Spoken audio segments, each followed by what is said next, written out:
Hi, I'm your host Vasco Duarte. Welcome to the Scrum Master Toolbox podcast, where we share tips and tricks from Scrum Masters around the world. Every day, we bring you inspiring answers to important questions that all Scrum Masters face day after day.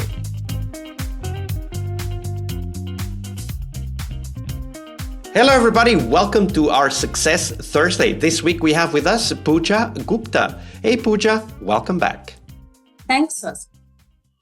So Thursday is, of course, the big question of the week where we explore what success means for us as Scrum Masters. But before we go into that, do share with us, Pooja, what is your favorite retrospective format and why? This is super good question to be asked by me, Vasco. And again, I'm going to surprise with the answer. My favorite retrospective format is the one that is created by the team, designed for the team, and focus on addressing what matters most to the team. And I'll share one interesting story on this. And in fact, same happened last week as well. That I conducted an experiment and I just asked the Scrum Master to step back from facilitating the retrospective. And instead, what I suggested is that we rotated the facilitation role among team members. And obviously, something you are practicing for many years, there was immediate bounce back for that. But I was there as a coach, so we were able to deal with that situation.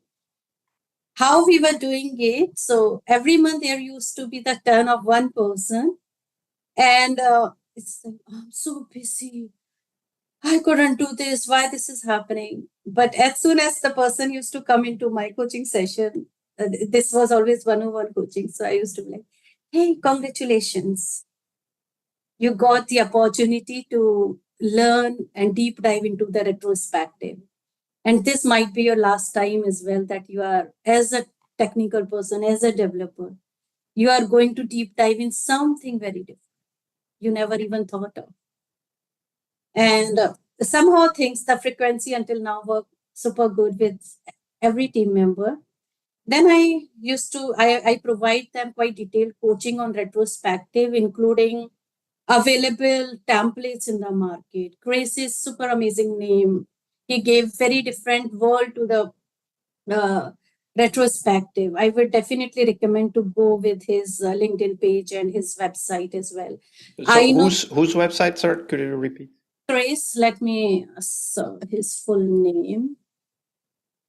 So Chris Stone, CHRIS. Okay, yeah, I will. Chris Stone. I will link the retrospectives by Chris Stone in the show notes so that people can easily find them.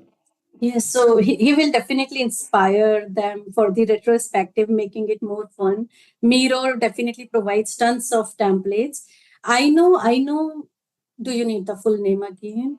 No, I that's fine. I will find it. Thank you. Yes. So I know she wrote the book on retrospective anti-pattern, and I attended one of her session on Scan Agile event as well. She is really good. She really explained it quite nicely that why people fail with retrospective. I combined all the knowledge from Chris, from my own experiences, and then you understand that retrospective is the best event which you as a team really could enjoy and leverage a lot out of it. You won't believe that my discussions with every team member went so engaging that they themselves scheduled another sessions to ask more of it, because this coaching needs only 1 hour, but after that, if you are interested, we can extend it in more meetings. They got so much engaged into this that our meetings extended even beyond 4 hours. They wanted to know everything about retrospective. And I must say that the experiment was far more successful than I had ever anticipated it. And the personality type, as I'm saying, that especially in Finland, I could say that we have lots of introvert people. They don't want to talk a lot in front of the crowd. And believe me, all of them shine. They did super amazing. And the feedback which I got from the person is that, Pooja, I'm really happy that we started this project, this experiment. And I said, okay, what made you feel that way? You know, in past, whenever retrospectives used to happen, I used to do something else in the background, and I used to, okay, I can focus on retrospective as well. And I used to realize that, okay, I was not really focusing. But now this time, I know the need of the retrospective. I know why I'm going to facilitate it. And I really wish that people contribute. Then only this will be successful. Otherwise, every month you are wasting 9 hours at least of 9 members team. And around that, you are wasting their focus time as well. So it is not just that 1 hour. But I have a meeting in afternoon. I have a meeting in afternoon. You can't. It break your focus.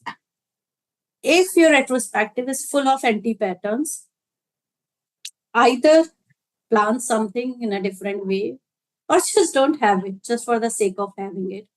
The interesting thing is, while we were doing this experiment, I don't remember. I coach them with all the templates Chris is having, Miro is providing. I don't remember if we ever used any of those templates, not even a single template. Mm. Because But it what made I them comfortable that, if they needed, it would be there, right? it would be there and it gave them some inspiration.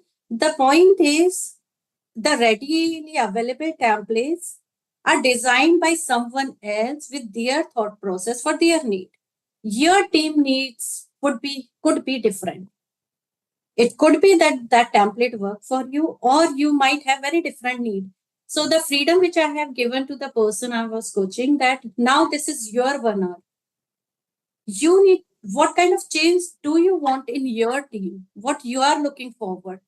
And then think from that perspective. Every time they all are different personalities, they came up with very different ideas. Somebody thought, I want to play with the metrics. Somebody thought, okay, I want my team more close to each other.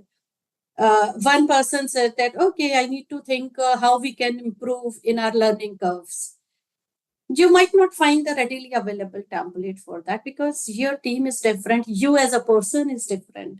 Yeah, And your absolutely. idea is different. And then the coachee and me used to design some nice template. And then obviously these ideas help us to put more colors and icons. Absolutely. So, of course, we do these retrospectives because we want to ultimately succeed in our role as Scrum Masters, Pooja. So, share with us, what does success mean for you in the role of the Scrum Master? So, again, I think this was a very different answer, which one of the team here with me, I was coaching them, and at the end, I asked them, "What are the business results?" So I have always been very, empathetic figure to them. I was always supporting with their ways of working. At the end, I come from entrepreneurial background, and then I have technical development background. For me, even being a Scrum Master, business outcome is the most crucial measurement for my success and for the team success. As a Scrum Master, I'm a great facilitator. I facilitate amazing retros and dailies and planning meetings. But if team do not succeed in the business outcome, so how do you help teams kind of realize that? Because I hear you and I agree with you. But one of the challenges that I very often face is that the teams are so focused on their own skills and their own specific goals, like, product owner, designer, tester, developer, whatever that may be, that they forget to look at this higher level. And of course, some organizations even make that difficult. We are too far from the end result. There's no way we can figure out what that was. So how do you help your teams first realize that that is indeed the success definition, and then of course also be practical in their way of measuring the business results or the business outcomes that they are providing? Believe me, Vasco, this is a very common problem. People don't have clarity of mind that what do they need to develop within next 1 month or next 15 days. So somewhere maybe earlier we were having this project management system, and then at the end we used to learn that, okay, maybe we are deviating from the deadlines, but at least we need to know that what we are doing, what we need to achieve. Here, I think maybe things got confused or misunderstood. There is one book, this Continuous Discovery Habit by Teresa Torres. People sometimes believe that this book is not about agile, but that's wrong. This book is a lot about agile. Everything is about agile. Continuous Discovery Habits by Teresa Torres. Shaper Methodology by Ryan as well. I would say that same things, but helping teams to have the clarity towards the goal. So what happen is that if there are many different skills in the team, somebody is senior, somebody is junior, somebody is architect, somebody is maybe developer or designer, and that's beauty of the team, right? But what happens is when conflict arises and people can't navigate the conflict in the right way, in the appropriate way, then it is destructive.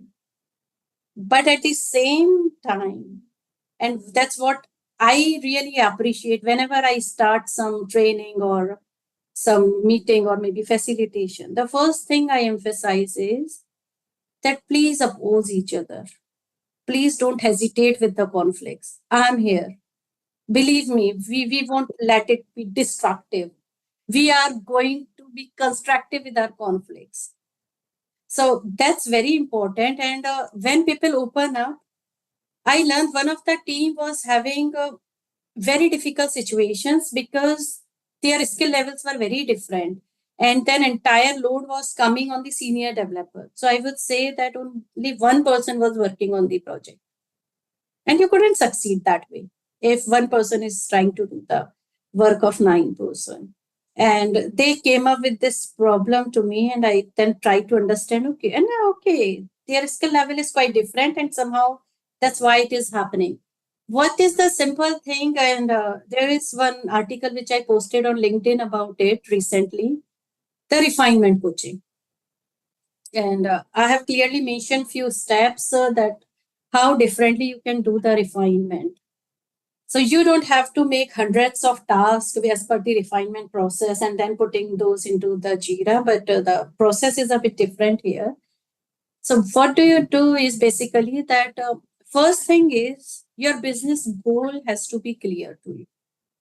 Once the business goal is clear, and that will come definitely from your domain experts, your product owner, your product manager, whoever the business person is.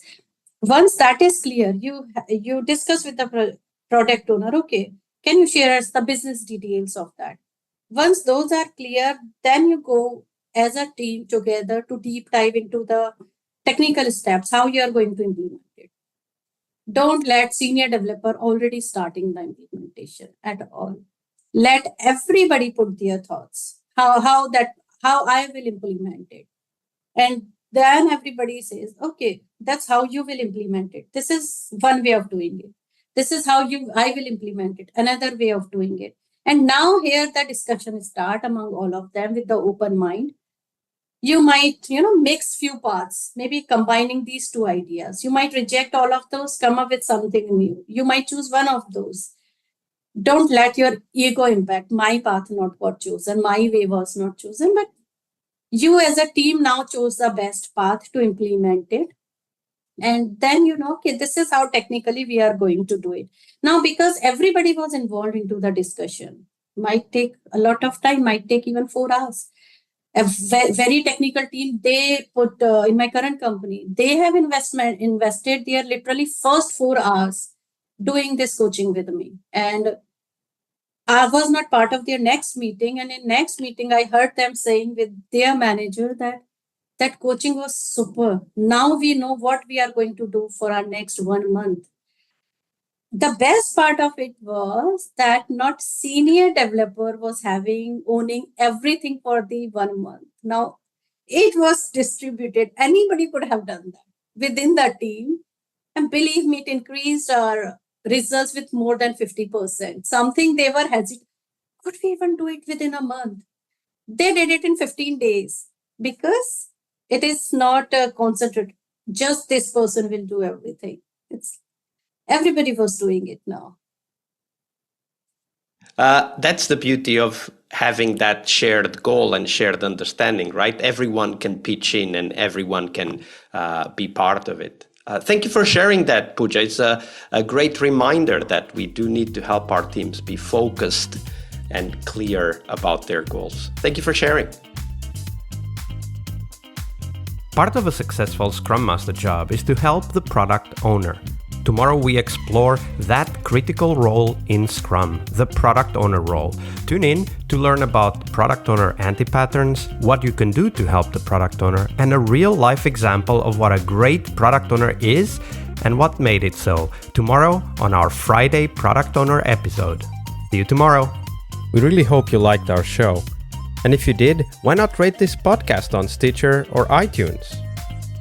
Share this podcast and let other Scrum Masters know about this valuable resource for their work. Remember that sharing is caring.